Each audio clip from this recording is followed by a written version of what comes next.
এই ঈমান আনলে পরে যারা ঈমান সমৃদ্ধ হয় তাদেরকে আল্লাহ পাক মর্যাদা দান করেন, তাদের সম্মানকে আল্লাহ পাক বৃদ্ধি করেন। আল্লাহর প্রতি ঈমান মানুষকে আত্মসম্মান বোধ সৃষ্টি করে। কারণ মানুষ আল্লাহর প্রতি ঈমান আনার আগে তারা পাথর পূজা করত, তারা গাছকে পূজা করত, সাপকে পূজা করত, তারা সূর্যকে পূজা করত, আগুনকে পূজা করত। আল্লাহ রাব্বুল আলামিন ঘোষণা করছেন, ইন্নাল্লাযীনা তাদউনা মিন দুনিল্লাহি ইবাদুন আমসালুকুম। আল্লাহ পাক বলেন, আমাকে বাদ দিয়ে তোমরা যাদেরকে তোমরা ডাকো, যাদেরকে সম্মান করো, যাদের সামনে মাথা নত করো, এরা তোমার মতো আমার গোলাম। সূর্য আমার গোলাম, চন্দ্র আমার গোলাম, গাছপালা পাহাড় পর্বত সবই আমার গোলাম। তোমরা নিজেরা গোলাম হয়ে এই গোলামের সামনে মাথা নত করো, এরা তোমার কোনো উপকার সাধন করতে পারবে না, কোনো উপকার এরা তোমার করতে পারবে না। সুতরাং ঈমান মানুষকে সমৃদ্ধ করে, মাথা নত করতে শিখায় কেবলমাত্র কার সামনে? যখনই আমরা পড়েছি লা ইলাহা ইল্লাল্লাহু মুহাম্মাদুর রাসূলুল্লাহ, এই কালেমা যখন আমরা উচ্চারণ করেছি তখন আমাকে এই কালেমা শিখায়ছে মাথা নত করা কারো সামনেই চলবে না, একমাত্র আল্লাহ রাব্বুল আলামিন ছাড়া। তিনি ছাড়া কারো কোনো শক্তি নেই। সমস্ত শক্তির উৎসকে আন্নাল কুওয়াতা লিল্লাহি জামিআ, সমস্ত ক্ষমতার উৎস কেবলমাত্র কে? আল্লাহ পাক। সেজন্য আপনারা আমাকে জবাব দেন, খেতে দেওয়ার মালিক কে? জোরে বলতে হবে, খেতে দেওয়ার মালিক কে? পড়তে দেওয়ার মালিক কে? হাসাবার মালিক কে? কাঁদাবার মালিক কে? হায়াতের মালিক কে? মওতের মালিক কে? ক্ষমতা দেওয়ার মালিক কে? ক্ষমতা সিনায় নেওয়ার মালিক কে? ফাআলুল লিমা ইউরিদ, যা খুশি তাই তিনি করেন। তার কাছ থেকে তার ক্ষমতার চাইতে প্রচন্ড ক্ষমতা কারো নাই। তিনি যদি কাউকে উপকার করতে চান, ওয়াইয়ামসাসকাল্লাহু বিদুররিন ফালা কাশিফা লাহু ইল্লা হুয়া ওয়াইয়ুরিদিকা বিখাইরিন ফালা রাদ্দা লিফাদলিহি। আল্লাহ পাক বলেন, আল্লাহ পাক যদি কাউকে উপকার করতে চান তাহলে তাকে কেউ ক্ষতি করতে পারে না। আর যদি আল্লাহ কাউকে উপকার করেন সেই উপকার থেকে কেউ ফিরায় রাখতে পারে না। সুতরাং ভালো আর মন্দ, খায়রিহি ওয়া শাররিহি মিনাল্লাহি তাআলা, ভালো মন্দ যা হবে সব আল্লাহর পক্ষ থেকে হয়। কার পক্ষ থেকে? এই জন্যে ঈমান আনলে পরে, ঈমান যার পোক্ত হয়ে যায়, চাকরির ভয়তে কথাটা দুর্বল করে বলে না। আমি যদি এই কথাটা বলি, ইমামতি যদি না থাকে, এই হক কথাটা যদি বলি, তাহলে আমার দাওয়াত সওয়াত যদি কমে যায়, আমার মন্ত্রিত্ব যদি না থাকে, আমার লোকেরা সম্মান করতে সম্মানটা যদি না থাকে, রুজি নষ্ট হয়ে যাবে, এই চিন্তা তারা করতে পারে না। কারণ আল্লাহ রাব্বুল আলামিন তিনি পরিষ্কার করে বলেছেন, ওয়া মা মিন দাব্বাতিন ফিল আরদি ইল্লা আলাল্লাহি রিজকুহা, এই পৃথিবীর বুকে এমন কোন বিচরণশীল জীব নাই যে জীবের রিজকের দায়িত্ব আমি আল্লাহ আমার নিজ হাতে গ্রহণ করি নাই। সমস্ত পৃথিবীর সকল প্রাণীর রিজকের দায়িত্ব কার হাতে? আল্লাহ পাকের হাতে। এই পৃথিবীতে বহু প্রাণী আছে, এই পৃথিবীতে অনেক প্রাণী আছে যেই প্রাণীগুলি তাদের কোনো ব্যাংক ব্যালেন্স নাই, এক জায়গায় কোনো কিছু জমা করে রাখে না, অথচ তারা না খেয়েও মরে না। শকুন বলেন, শিয়াল বলেন, কুমির বলেন, কারো ব্যাংকে কোনো জমা নাই, কোনো খাদ্য খাবার। সকালবেলায় তারা খালি পেটে বের হয়ে যায়, আর বিকেল বেলায় রব্বুল আলামিন তাদের সকলকে পেট ভরে তাদের আপন আপন বাসায় ফিরাইয়া দেন। রিজকের মালিক আল্লাহ রব্বুল আলামিন। সেই জন্যে পৃথিবীতে যারা নাকি মুমিন তারা কাউকে ভয় পায় না, কাউকে পরোয়া করে না, ভয় করে কেবলমাত্র আল্লাহ রাব্বুল আলামিনকে, আর কাউকে পরোয়া করে না। ঈমান তাকে মর্যাদা সম্পন্ন করে, ঈমান তাকে মর্যাদা বাড়িয়ে দেয়। রুজি রোজগারের জন্য আমার দেশের বহু মুসলমান এখনো মাজারগুলিতে গিয়ে সেখানে হাত পাতে, সেখানে চাদর চড়ায়, সেখানে আগরবাতি দেয়, সেখানে মোমবাতি দেয়, আর বলে ইয়া খাজা মেরা মতলব কো পুরা করে দে। বলে কিনা? সন্তান হয় না, বলে খাজা বাবা একটা সন্তান দাও। চাকরিতে উন্নতি হয় না, চাকরিতে উন্নতি দিয়ে দাও, ছেলে পরীক্ষা দেবে পাশ করাইয়া দাও। এইসব কথা কি বলে? জোরে কর নাউজুবিল্লাহ। আমার বন্ধুগণ, মাজারে এ ধরনের মানত করা, তারা গরু ছাগল মানত করে, এগুলি গিয়ে সেখানে যায় সম্পূর্ণ হারাম। এগুলি কি? মাজারে চাদর দেওয়া যাবে না, আগরবাতি দেওয়া যাবে না, মোমবাতি দেওয়া যাবে না, মানত করা যাবে না। মানত করা যাবে কেবলমাত্র আল্লাহ রাব্বুল আলামিনের নামে। কার নামে মানত হবে? আল্লাহ ছাড়া কারো নামে মানত করা যাবে না। এই চট্টগ্রামে আলহামদুলিল্লাহ পূর্বের তুলনায় মাজার পূজা বহুল অংশে কমে গেছে। আলহামদুলিল্লাহ, এ কথা ঠিক কিনা? আজকের এই তাফসীরুল কোরআনের মাহফিলে যারা এসেছেন, জীবনেও আর কোনদিন মাজারে টাকা পয়সা, চাদর, আগরবাতি, মোমবাতি এগুলি দিবেন না। রাজি আছেন? কারা কারা রাজি? হাত উঁচু করে দেখান। আলহামদুলিল্লাহ, হাত নামা। আজকে মানুষকে বিশ্বাস করবে, মানুষকে ধোঁকা দেওয়ার জন্য এরা মানুষের কাছে নানান রকমের ফন্দি ফিকের একে মানুষের সামনে গিয়ে হাজির হয়। মানুষেরা মনে করে না জানি কত বড় হাদিয়া জামান, কি যেন একটা মনে করে তার কাছ থেকে সাহায্য সহানুভূতি চায়। আসল ব্যাপারটা হলো, কবি খুব সুন্দর করে বলেছেন, ये हाल तेरा चाल है, ये हाल तेरा चाल है, मकसूद तेरा माल है, क्या जब तेरा चाल है, लाखों को अंधा कर दिया। তোমার এই ভান ধরাটা, ভান ধরেছো, ওলিউল্লাহ সেজেছো, এগুলি হচ্ছে তোমার একটা ভান। এই ভান ধরে মানুষের পয়সা লোটার ব্যবস্থা করেছো, লাখো মানুষকে অন্ধ করে দিয়েছো এগুলি করে। সুতরাং মানুষের আজকে বুঝতে আর বাকি নাই। মানুষ আজ মাজার মুখী হওয়ার চাইতে মসজিদ মুখী বেশি হচ্ছে। কোন আলহামদুলিল্লাহ, যারা কোন আলহামদুলিল্লাহ। আমার বন্ধুগণ, ইসলাম মানুষকে শিখায়, মানুষ যখন ঈমান আনে, আল্লাহ পাক বলেন ক্ষতি থেকে বাঁচার জন্য ইল্লাল্লাযীনা আমানু, যারা ঈমান এনেছে, ঈমান আনলে পরে যে উপকারটি তার হয় তা হলো তার মধ্যে বিনয় এবং বিনম্রতা আসে। সে অহংকারী হয় না। মুমিন কখনো অহংকারী হয়? কিসের অহংকার? টাকা পয়সার অহংকার করবে। আল্লাহ পাক যদি ব্রেন টিউমার দিয়ে দেন, হার্টের মধ্যে যদি ক্যান্সার করে দেন, ব্লাডের ভিতরে যদি ক্যান্সারের জার ঢুকায় দেন, সারা জীবনে যা কামাই করেছো সব শেষ করলেও রোগ সারবে না। কথা ঠিক কিনা? এই জন্য আল্লাহ রাব্বুল আলামিন কোরআনে কারীমের মধ্যে পরিষ্কার করে বলেছেন, যারা অহংকার করো, আমার আইন ভালো লাগে না, আমার দিন পছন্দ হয় না, আমার ইসলাম ভালো লাগে না, যদি পছন্দ না হয় বেরিয়ে যাও। ইয়া মা'শারাল জিন্নি ওয়াল ইনসি ইন ইসতাতা'তুম আন তানফুযু মিন আকতারিস সামাওয়াতি ওয়াল আরদ ফানফুযু লা তানফুযুনা ইল্লা বিসুলতান।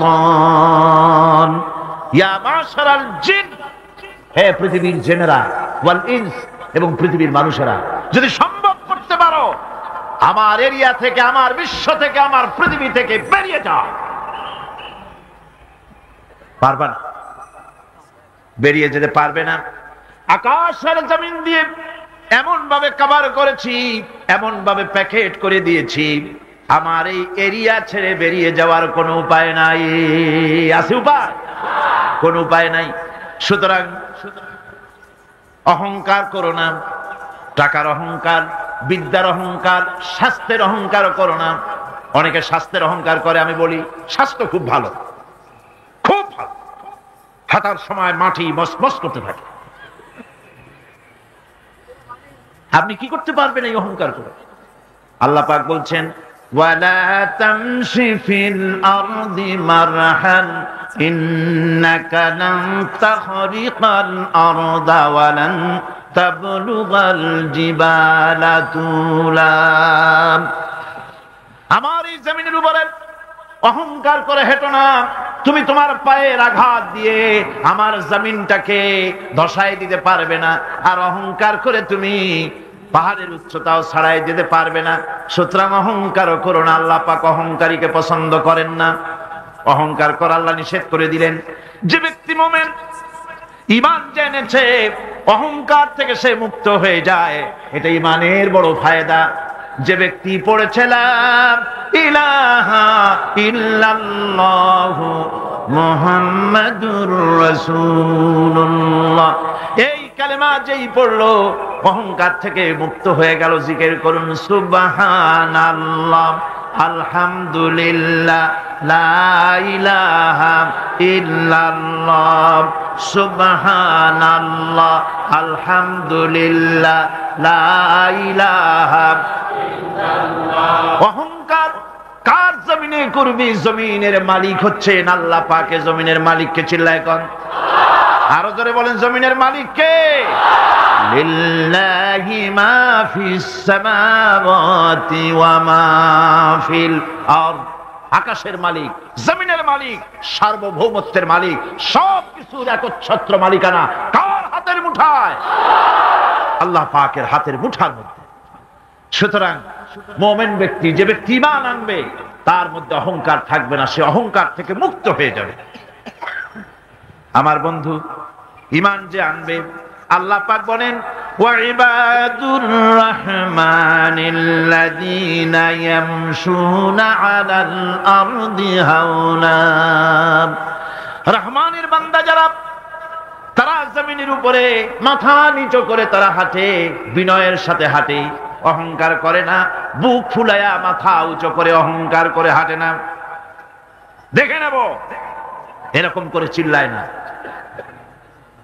মানুষের উপরে দুঃশাসন, জুলম ইত্যাদি তারা করে না। আমার বন্ধুগণ, ঈমান যারা আনে, ঈমান তাকে আরো একটি মর্যাদা, আরো একটি গুণ, আরেকটি কোয়ালিটি তার মধ্যে সৃষ্টি করে দেয়। সে জানে মওতের মালিক হচ্ছে আল্লাহ রব্বুল আলামিন। কেউ আমার জীবন নিতে পারবে না। এক মুহূর্ত হায়াত থাকতে আমার জীবন কেউ নিতে পারবে না। কথা ঠিক কিনা? হায়াত থাকতে কেউ মরবে না। সুতরাং সে আল্লাহ ছাড়া কাউকে ভয় করবে না। মৃত্যু তো আসবেই, আজ হোক কাল হোক, মৃত্যু আসবে কিনা?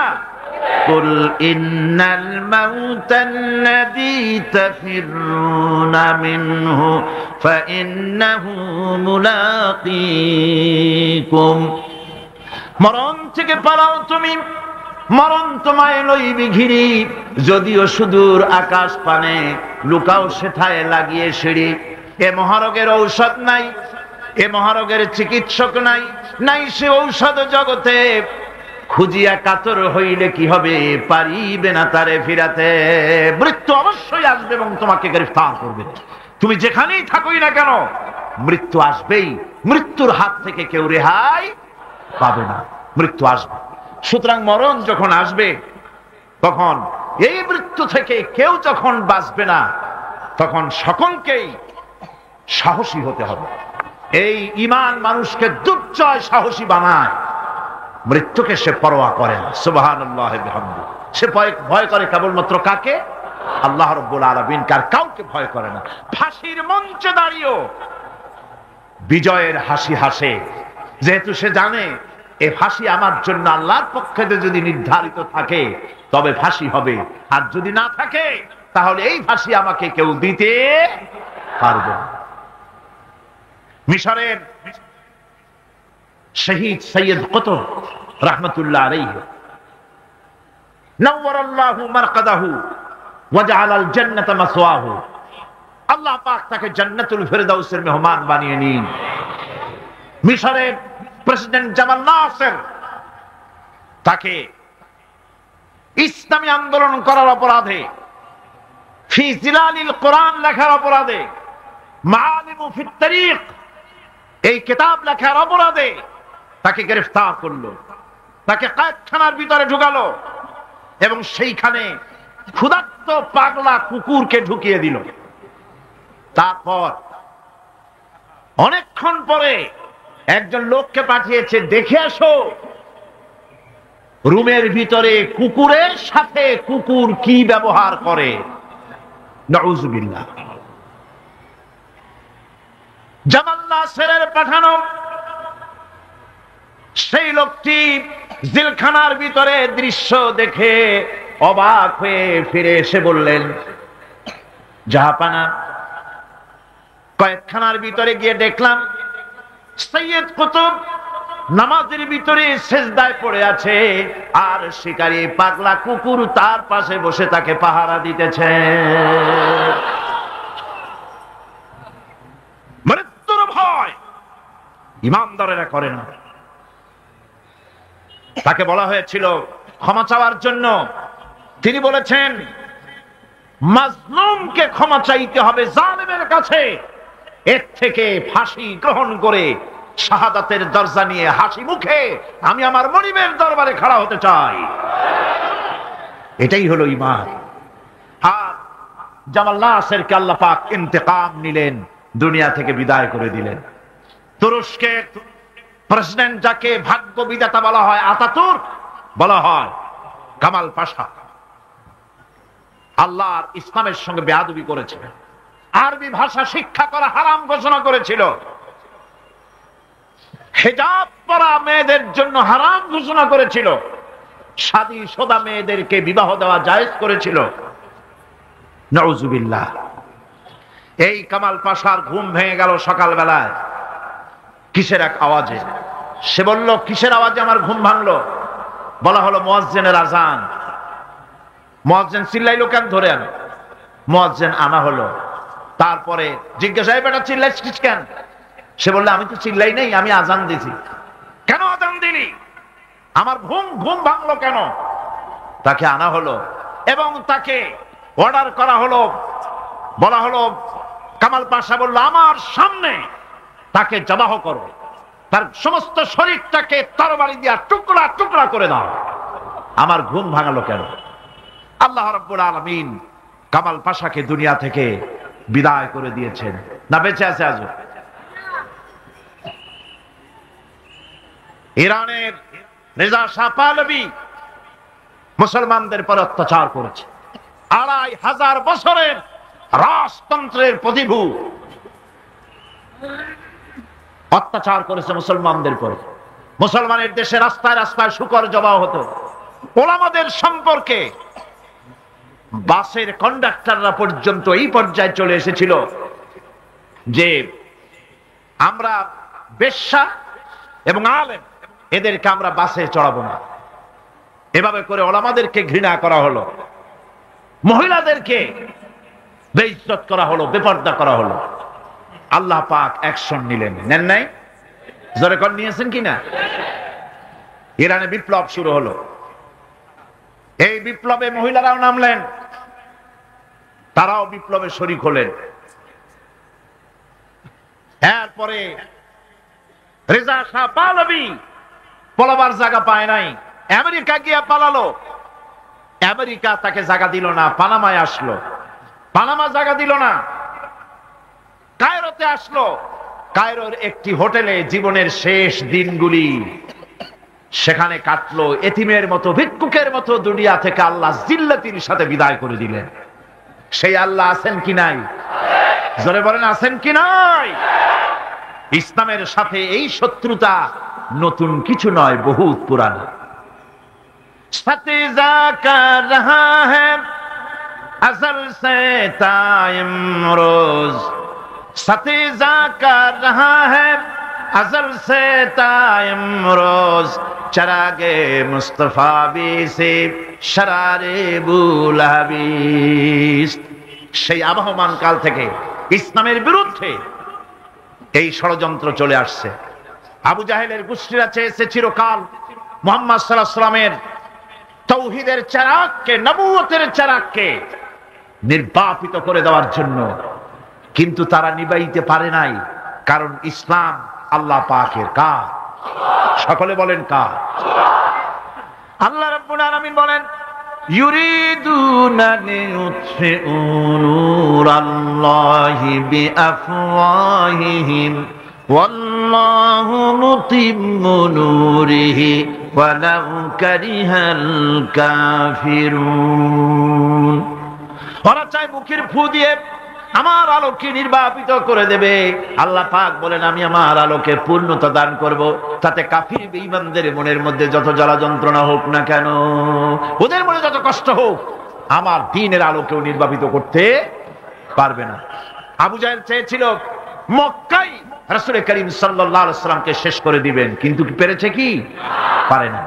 আবু জাহেলের গোষ্ঠী শেষ হয়েছে, কিন্তু রাসূল করিম সাল্লাল্লাহু আলাইহি ওয়াসাল্লামের আওয়াজ বিশ্বময় চালু আছে। ওয়ারাফানা লাকা যিকরাক, আল্লাহ পাক বলেছেন আমি আপনার প্রশংসার দিগন্তকে বিশ্বময় ছড়িয়ে দেব। সুবহানাল্লাহ ওয়া বিহামদিহি। আজ লন্ডনে, আমেরিকায় আযান হয় মসজিদে। সেই আযান আগে হতো মসজিদের ভেতরে, আর খ্রিস্টানদের গির্জার ঘন্টা বাজতো মসজিদের বাইরে। মুসলমানেরা কেস করলো কোর্টে, একই ধর্মীয় কারণে খ্রিস্টানরা গির্জার বাইরে ঘন্টা পিটায়, আর আমাদের একই ধর্ম, আমরা মানুষকে আহ্বান জানাই আযানের মাধ্যমে, সেটা মসজিদের মধ্যে দিতে দেওয়া হয়। এই আইনের আমরা প্রতিবাদ করছি। 3 বছর কেস চলল। 3 বছর কেস চলার পর ইংল্যান্ডে এখন মসজিদগুলিতে হর্ন বাইরে দিয়ে আযান শুরু হয়ে গেছে।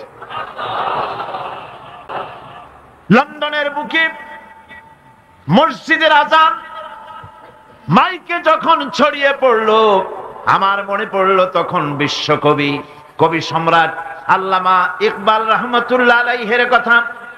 তিনি কি সুন্দর করি না বলেছেন, মাগরিব কি ওয়াদিও মে गूंजी अदा हमारे, मगरिब की वादियों में गूंजी अदा हमारी, थमथा न था किसी से सैल रवा हमारा। প্রচ্ছ এবং প্রতীচ্যে, পাহাড়ে পর্বতে, ইথারে সমুদ্রে, সর্বত্র রণিত অনুরণিত হবে, ধ্বনিত প্রতিধ্বনিত হবে বিশ্বময় লা ইলাহা ইল্লাল্লাহু মুহাম্মাদুর রাসূলুল্লাহ। এটাকে ঠেকাবার ক্ষমতা কারো নাই। আজ যদি দুনিয়া বাঁচতে চায়, আমরা কি বাঁচতে চাই? বলেন আমরা কি বাঁচতে চাই? তাহলে আমরা যদি বাঁচতে চাই, সম্মান নিয়ে যদি বাঁচতে চাই, আল্লাহর নবী বলেছেন ইয়া আইয়ুহান নাস কুলু লা ইলাহা ইল্লাল্লাহ তুফলিহু। বাঁচার একটাই পথ, সমাজতন্ত্র নাকি পুঁজিবাদ, ধর্মনিরপেক্ষ মতবাদ। বাঁচার পথ কি? ইসলাম, শুধুমাত্র ইসলাম, একমাত্র ইসলাম। বাঁচার আর কোন পথ। সুতরাং সেই বাঁচার পথ আমাদের হাতে ফিরে আসতে পারে। কিভাবে পারে? আমরা আল্লাহর কাছে চাইবো, আল্লাহ আপনি দিয়ে দিবেন? বলেন দিবেন? না কোশিশ করতে হবে, চেষ্টা করতে হবে, সাধনা করতে হবে, জিহাদ করতে হবে, রক্ত দিতে হবে। সাহাবায়ে কেরাম রক্ত দিয়েছেন। রাসূল করিম সাল্লাল্লাহু আলাইহি ওয়াসাল্লাম তার দান মোবারক শহীদ হয়েছে, হয় নাই? রাসূল করিম সাল্লাল্লাহু আলাইহি ওয়াসাল্লাম জীবন, তার দাঁত শহীদ হয়েছে, তায়েফে রক্ত দিয়েছেন, সাহাবায়ে কেরাম জীবন দিয়েছেন। এত কিছু করার পর তারপর ইসলাম প্রতিষ্ঠিত হয়েছে। এত সহজে ইসলাম আসে না। আজ যদি আমরা জিহাদি প্রেরণায় দিন প্রতিষ্ঠার পথে এগিয়ে আসি, তাহলে এর পরিণতিতে পাবো আমরা জান্নাত। কি পাবো? জান্নাত হচ্ছে সবচাইতে বেশি লোভনীয়, আর জাহান্নাম হচ্ছে সবচাইতে বেশি নিকৃষ্ট, ভীতিপ্রদ।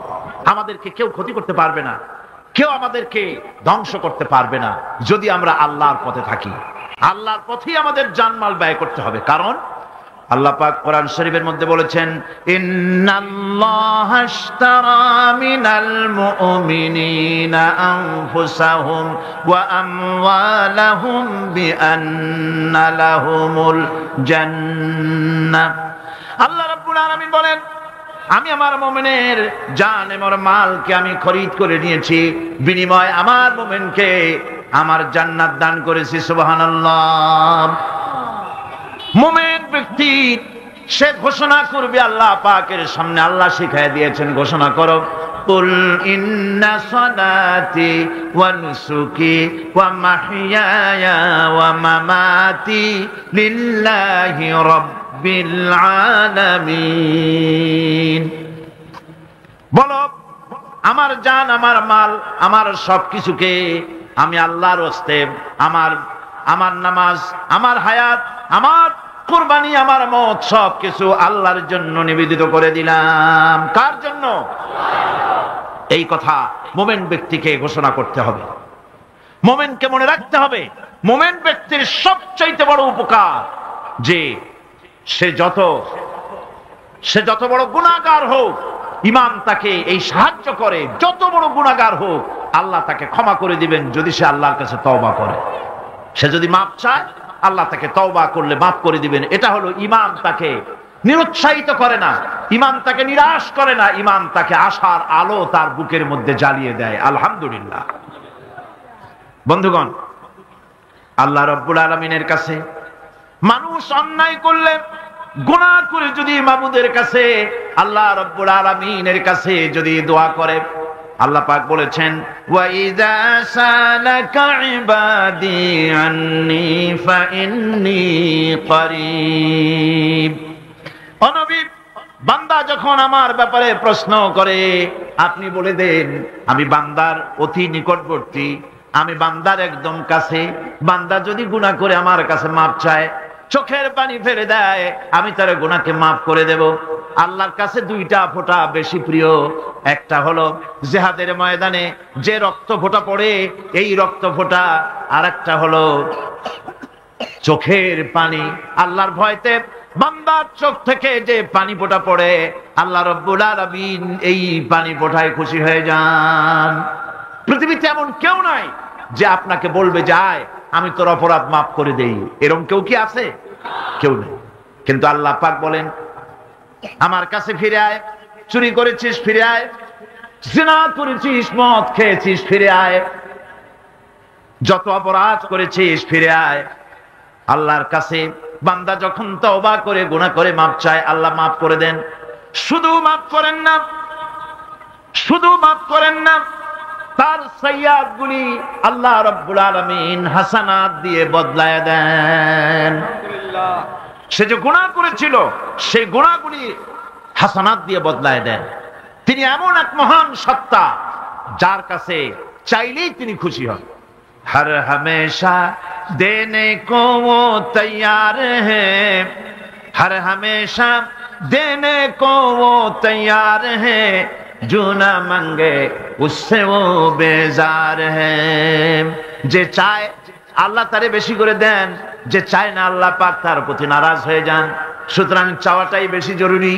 রাতের আধারে তাহাজ্জুদের নামাজ পড়ে মানুষ যখন কান্দে, মুসলিম শরীফের হাদিসে এসেছে, প্রতি রাত্রে আল্লাহ রাব্বুল আলামিন শেষ আকাশে সেখান থেকে মানুষকে ডাকেন, ও আমার বান্দারা, আমার কাছে চাও, কে অপরাধ করেছো, গুনাহ করেছো। মানুষেরা ওই সময় যারা কাঁদতে থাকে, আল্লাহ রাব্বুল আলামিন ফেরেশতাদেরকে সাক্ষী রেখে বলেন, দেখো আমার এই বান্দাগুলি কিভাবে কাঁদতেছে, আমারে দেখে নাই, আমার দুজক দেখে নাই, বেহেশত দেখে নাই, শুধু আমার ভয়তে, জাহান্নামের ভয়তে, কোরআন হাদিস বিশ্বাস করে যেভাবে কাঁদতেছে, আমি তোমাদেরকে সাক্ষী রাখতেছি, আমার এই বান্দাগুলিকে আমি রব্বুল আলামিন মাফ করে দিলাম। সুতরাং ঈমান মানুষকে এভাবে সমৃদ্ধ করে। ঈমান মানুষকে সমৃদ্ধ করে দেয়, তার সাহসিকতা বাড়িয়ে দেয়, তাকে হতাশা থেকে ফিরিয়ে তার মধ্যে আশার সঞ্চার করে দেয়। লা তাকনাতু মির রাহমাতিল্লাহ, আল্লাহ পাক বলছেন আমার রহমত থেকে মায়ুস হয়ে যেও না, নিরাশ হয়ে যেও না, আমার কাছে কাঁদো, আমাকে বলো, আমি জীবনের সমস্ত গুনাহখাতাকে মাফ করে দেব। আমার ভাইরা, মুমিন ব্যক্তির ভিতরে সাহস আল্লাহ পাক সৃষ্টি করে দেন। কোন ভয় ভীতি তার মনের মধ্যে জায়গা পায় না, তার মধ্যে সাহস সৃষ্টি হয়ে যায়। তার দৃষ্টান্ত আল্লাহ পাক কোরআন শরীফের মধ্যে দৃষ্টান্ত রেখে দিয়েছেন। আমার বন্ধু হযরত ইব্রাহিম আলাইহিস সালামকে আগুনের ভিতরে যখন ফেলে দেওয়া হয়েছিল, তাকে ফেরেশতারা সাহায্য চাওয়ার জন্য বলেছিল। ফেরেশতা বলেছে, ইব্রাহিম আমার কাছে সাহায্য চাও, এই আগুন থেকে বাঁচায় দেব। হযরত ইব্রাহিম আলাইহিস সালাম বলেছিলেন, আমি তোমাদের কাছে সাহায্য চাইব না, কারণ আমি তো এমন কোন অন্ধ খোদার ইবাদত করি না যিনি তার নিজের চোখে আমার দুঃখ দুর্দশা না দেখেন। তিনি তো দেখতে পাচ্ছেন, সুতরাং আমি তোমার কাছে সাহায্য চাইব না। আগুনে পড়ে গেলেন। এরপরে রব্বুল আলামিন আগুনের প্রতি নোটিশ করে দিলেন, ইয়া নারু কুনি বারদাও ওয়া সালামান আলা ইব্রাহিম। আগুন আমার ইব্রাহিমের জন্য শান্তিদায়ক ঠান্ডা হয়ে যা। কি বলেন, আগুন তারপরে জ্বলছিল? আগুন তারে জ্বালাইছে? আগুন তারে জ্বালাতে পারে নাই। আমার বন্ধুগণ, সাহস হারাবেন না, কোন অবস্থাতেই সাহস হারাবেন না। আজও যদি কোন নমরুদ কোন ইব্রাহিমের সন্তানকে যদি তার দলভুক্ত কাউকে যদি আগুনে ফেলে দেয়, আল্লামা ইকবাল বলেছেন, আজ ভি হো জু ইব্রাহিম কাইমা पैदा आग कर सकती है एक अंदाज गुलिस्तां पैदा। ইব্রাহিমের ঈমান যদি আজও কোথাও হয় বিদ্যমান, করতে পারেন অগ্নিকুণ্ডে খুবসুরত গুলিস্তান। আজও যদি আগুনের মধ্যে কাউকে ফেলে দেওয়া হয়, কোন নমরুদ যদি আজও ফেলে, তাহলে সেই আল্লাহ আছেন না যে আল্লাহ ইব্রাহিমকে বাঁচাইছিলেন? আছেন কিনা? সে আল্লাহ পাক আজও আছেন এবং আগুনের ভেতর থেকে তার বান্দাকে তিনি হেফাজত করতে সক্ষম। ভাইরা আমার, হযরতে মূসা আলাইহিস সালামকে এসব ঘটনা কোরআন শরীফে আল্লাহ পাক কেন বললেন? আমি তো বানিয়ে বানিয়ে কোন ঘটনা বলতেছি না, এগুলি কোথায় আছে? কোথায় আছে? আল্লাহ পাক এসব ঘটনা কেন বললেন? এই জন্য বলেছেন, ফেরাউন এক যুগে সেই বিদায় হবে তা না, নমরুদ এক যুগে সেই বিদায় হবে তা না, আবু জাহেল এক যুগে সেই বিদায় হবে তা না। আবু জাহেল, নমরুদ, ফেরাউন আসবে না, কিন্তু তাদের নাতি নাতনিরা তো আসবেই। তখন যেন তোমরা ভয় পেও না। আল্লাহ রাব্বুল আলামিন কোরআনে কারীমের মধ্যে পরিষ্কার করে বলে দিয়েছেন, এসব ঘটনা শোনাচ্ছেন ইবরতের জন্য। কিসের জন্য বলেন? ইবরতের জন্য। আমরা তো ইবরত বুঝি না, আমরা উপদেশ বুঝি না, শুধু ফুর্তি করি। জগা জি লাগানে কে লিয়ে ये दुनिया नहीं है, जगह जी लगाने के लिए ये दुनिया नहीं है, ये इबरत की जा है तमाशा नहीं है। এই পৃথিবী তো খেল তামাশা করার জায়গা না, এই পৃথিবী তাস খেলা জুয়া খেলার জায়গা না, এটা উপদেশ গ্রহণ করার জায়গা। উপদেশ দেখো, শেখো, উপদেশ গ্রহণ করো। হযরতে মূসা আলাইহিস সালামের কথা আল্লাহ শুনাইলেন। এই কোরআন শরীফের ভিতরে এক জায়গায় দুই জায়গায় নয়, অসংখ্য জায়গায় মূসা আলাইহিস সালামের কথা আল্লাহ বলেছেন, ঠিক কিনা? ইব্রাহিম আলাইহিস সালামের কথা বলেছেন, ঠিক কিনা? মূসা আলাইহিস সালামের কথা আল্লাহ পাক শুনাই দিলেন। ফেরাউন তার পিছনে লেগে গেল। মূসা আলাইহিস সালামের অপরাধটা কি? অপরাধ হলো তিনি বলেছিলেন লা ইলাহা ইল্লাল্লাহ। জোরে বলেন লা ইলাহা ইল্লাল্লাহ। আরো জোরে লা ইলাহা ইল্লাল্লাহ।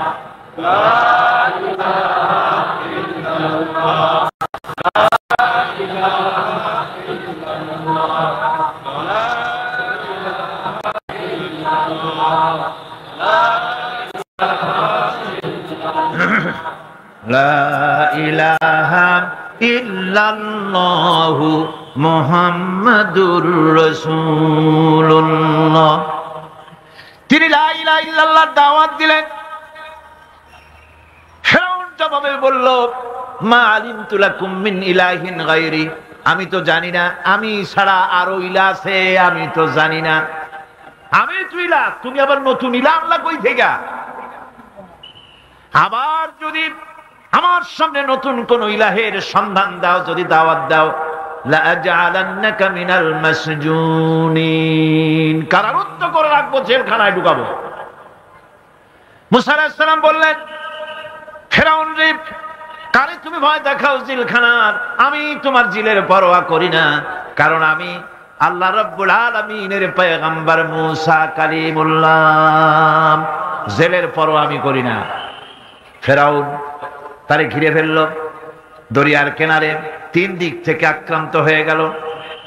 হযরতে মুসা আলাইহিস সালামের সাহাবীরা বললেন, ইন্না লামুদরাকুন, আমরা তো ঘেরাও হয়ে গেছি, আমাদের তো আর পালাবার কোনো উপায় নাই।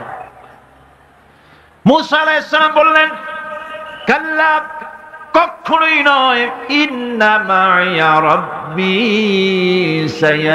সায়াহদিন, অবশ্যই আল্লাহ আমাদের রাস্তা দেখাবেন। সুবহানাল্লাহ। একদিকে দরিয়া আর 3 দিকে কি ঘেরাও হয়ে গেছে, 3 দিকে শত্রু, একদিকে দরিয়া, পালাবার রাস্তা আছে? এর নাম পয়গম্বর। সুবহানাল্লাহ। মুমিনকে আল্লাহ শিক্ষা দিচ্ছেন, এই শিক্ষা রাখো, ভয় পাইও না। চতুর্দিকে অন্যায়, অত্যাচার, অবিচার, জুলম, শোষণ, নির্যাতন থেকে ভয় পেও না, আমি আল্লাহ আছি। আছেন না? আল্লাহ কয় এক একজনের ক্ষমতা দেই, এক এক দলকে ক্ষমতা দেই, ক্ষমতা দিয়া লিনানজুরাকুম কাইফা তা'মালুন, ক্ষমতা দিয়া তাকায় দেখি করো নাকি, কি করো। তারপরে যখন দেখি নাফরমানি শুরু করেছে, বেঈমানি শুরু করেছে, আমার গোলামদের উপরে অত্যাচার চালাচ্ছে, এটা যখন দেখি, আল্লাহ পাক বলেন, আমি তখনও ওয়ায়ামুদ্দুহুম ফি তুগয়ানিহিম ইয়ামাহুন, আমি ঢিল দিয়ে দেই, দেখি পারো কদ্দুর, কদ্দুর পারো। তারপরে যখন সীমা লঙ্ঘন করে যায়, যখন প্রান্ত সীমা এসে যায়, আল্লাহ পাক বলেন, ইন্না বাতশা রাব্বিকা লাশাদীদ, এরপরে আমি ধরি। আর যখন আমি ধরি, আমার হাত থেকে ছাড়িয়ে নেওয়ার ক্ষমতা পৃথিবীর কারো নাই, আকাশেরও কারো নাই। ঠিক কিনা? সুতরাং ভয় পাওয়ার কোনো কারণ নেই। মুসা আলাইহিস সালাম বললেন, ভয় পাইও না, আল্লাহ আমাদেরকে রাস্তা দিয়ে দিবেন। মহান আল্লাহ রাব্বুল আলামিন হযরতে মুসা আলাইহিস সালাম যখন সঙ্গীদেরকে বললেন, ভয় পাইও না, আল্লাহ পাক বলেন, আমি তখন কি করলাম? فأوحينا إلى موسى أن اضرب بعصاك البحر فانفلق فكان كل فرق كالطود العظيم। আল্লাহ পাক বলেন, আমি ওহী নাজিল করলাম, মুসার প্রতি ওহী অবতীর্ণ করে দিলাম, তোমার হাতের লাঠি দিয়া দরিয়ার উপরে আঘাত করো। দরিয়ার উপরে তিনি আঘাত করলেন, দরিয়া ফেটে গেল, 12টা রাস্তা হয়ে গেল। এক একটা রাস্তার একটা রাস্তার মাঝখানে পানির বিরাট দেওয়াল হয়ে গেল, পাহাড়ের মতো। ওয়ানজাইনা মূসা ওয়া মান মাআহু আজমাইন, এরপরে আমি মুসা আলাইহিস সালামকে এবং তার সাথী সঙ্গীদেরকে নাজাত দিয়া দিলাম, আর তার ফিরআউনের দলবলকে ডুবাইয়া শেষ করে দিলাম। ফিরআউন তার দলবল নিয়ে পানির মধ্যে যখন এলো, দেখলো রাস্তা, পানির মধ্যে রাস্তা।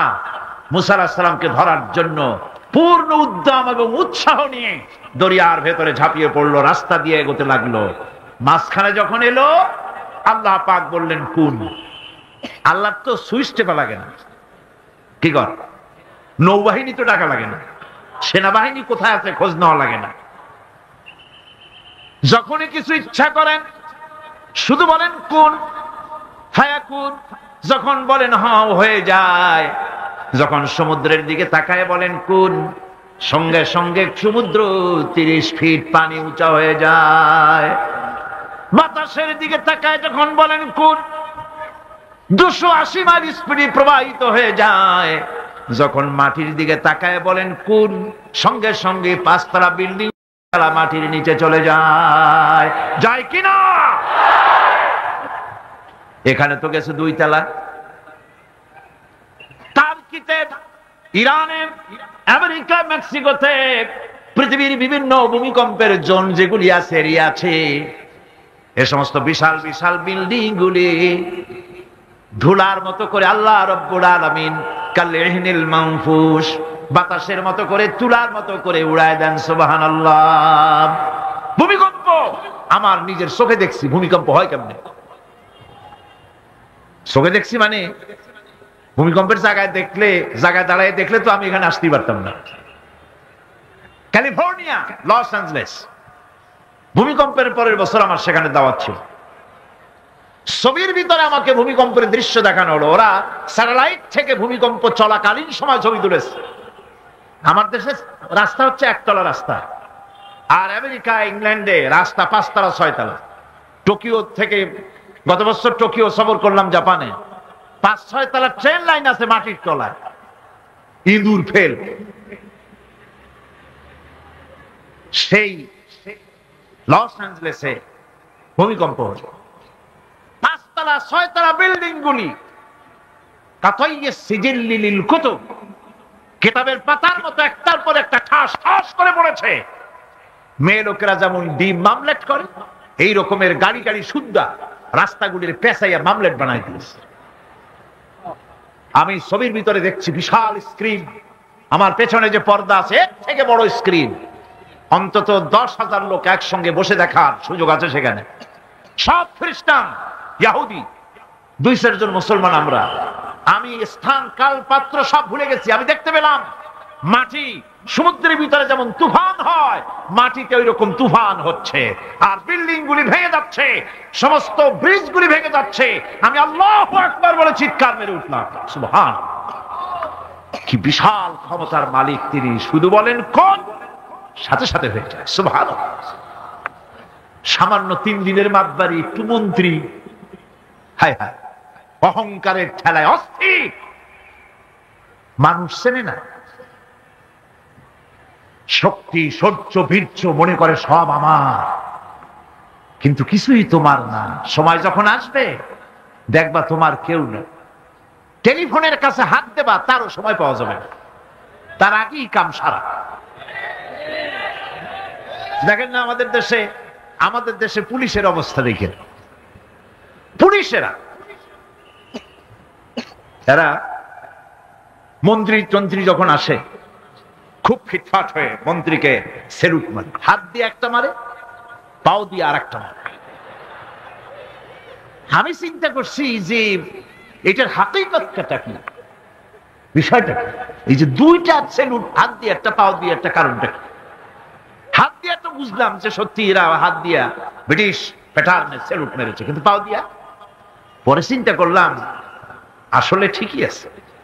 তার মানে হলো এর হাকিকত হচ্ছে, যতদিন মন্ত্রী সাহেব এই সরকারের আইন মেনে, এই সংবিধান মেনে বাংলাদেশের স্বাধীনতা, স্বাধীন অস্তিত্ব, সার্বভৌমত্বকে মর্যাদা দিয়া যতদিন চলবেন এরকম মারব। আর যখন বেকায়দা করবেন, হাত দিয়া না, নিচেরটা দিয়ে মারব। কথা ঠিক কিনা কন? আজকের যে স্বরাষ্ট্রমন্ত্রী, কালকে দেখবেন পিটানের ঠেলায়, ক্ষমতায় যদি না থাকে হসপিটালে শুয়ে আছে। এগুলি তো আমরা পত্রিকায় দেখি, ছবি শুনতে দেখি। কথা ঠিক কিনা? এগুলি আমি বললাম কেন? এই জন্য বললাম, ইতিহাস ভুলে যাওয়া উচিত না, ক্ষমতার দম্বে পাগল হয়ে যাওয়া উচিত না। আল্লাহ পাক বলেছেন, লিনানজুরাকুম কাইফা তা'মালুন, ক্ষমতা দিয়ে আমি দেখি আমলটা কি করো, তোমার আমলটা কি হয়, কি ধরনের ব্যবহার করো জাতির সাথে, মানুষের সাথে। ক্ষমতার দম্বে পাগল হয়ে যেও না। ওই যে পণ্ডিত জওয়াহরলাল নেহেরু, সেই যে পাগলা হসপিটালে গেছিল, মেন্টাল হসপিটাল। মাথায় সুন্দর টুপি, গায়ে শেরওয়ানি, চোস্ত পাজামা, হাতে ছড়ি, ইসলামী ড্রেস। অমুসলমানদের কাছে মজা লাগে, কিন্তু দুর্ভাগ্যজনক আমার দেশের মুসলমানদের মজা লাগে না। এদের মজা লাগে অন্যদেরটা অনুসরণ করতে, নিজেরটা ভালো লাগে না। সুন্দর টুপি, সারা জীবন নেহেরু শেরওয়ানি, পাজামা, টুপি ব্যবহার করেছেন, ঠিক কিনা? এই পোশাক কার? নেহরুর বাপের? মুসলমান। আজ মুসলমানদের এই ড্রেসকে বাংলাদেশের টেলিভিশনে অমর্যাদা করা হচ্ছে। আমি পার্লামেন্টে যখন এই কথা বললাম যে বাংলাদেশের টেলিভিশন মুসলমানদের দাড়ি আর টুপি নিয়ে উপহাস করে, আমার পাশের থেকে একজন ট্রেজারি বেঞ্চ থেকে বলল, আপনি মিথ্যা বলছেন, আল্লাহর গজব হবে আপনার উপরে। আমি বললাম, ওয়েট এন্ড সি, গজব কার উপরে হয় আমরা দেখি, অপেক্ষা করি। ভিলেন পার্টে যে অভিনয় করে টিভিতে, নাটকে, সিনেমায়, একটা খারাপ চেয়ারম্যান, একটা খারাপ লোক অভিনয় করার জন্য যাকে আনা হয় তার মাথায় একটা টুপি থাকে কিনা? টেলিভিশনে থাকে কিনা? লম্বা একটা জামা থাকে কিনা? মুখে দাড়ি থাকে কিনা? কাঁধে একটা রুমাল থাকে কিনা? এবার আমি প্রশ্ন করি, মুসলমানদের মাথার টুপি কি জামাত ইসলামী?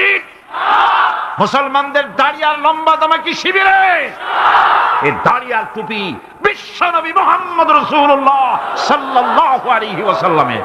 সুতরাং 12 কোটি মানুষের, 12 কোটি তাওহীদি জনতার, 12 কোটি তাওহীদি জনতার রেভিনিউ নিয়ে, তাদের ট্যাক্স নিয়ে রাসূলুল্লাহর সুন্নতের সাথে যারা বেয়াদবি করে, আল্লাহ রাব্বুল আলামিন অবশ্যই আযাব এবং গজবে তাদেরকে নিবেদিত করবে।